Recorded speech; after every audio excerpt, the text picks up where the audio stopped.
She came from Greece. She had a thirst for knowledge. She studied sculpture at St. Martin's College. That's where I caught her eye. She told me that her dad was loaded. I said, in that case, I'll have a rum and Coca-Cola. She said, fine. And in 30 seconds time, she said, I want to live like common people. I want to do whatever common people do. I want to sleep with common people. I want to sleep with common people like you.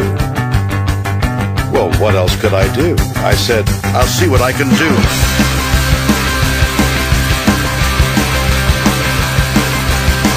I took her to a supermarket.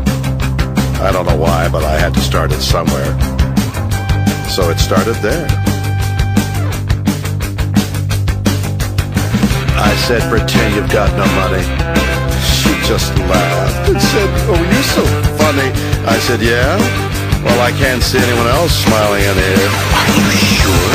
You want to live like common people? You want to see whatever common people see? You want to sleep with common people?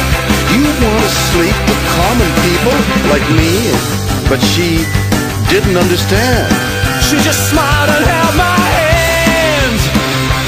Went to flash above a shop, cut your hair and get a job, smoke some fags and play some pool, pretend you never went to school, but still you'll never get it right when you're lying in bed at night, watching roaches climb the wall.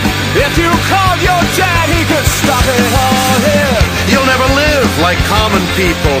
You'll never do whatever common people do. You'll never fail like common people. You'll never watch your life slide out of you and dance and drink and screw, 'cause there's nothing else to do.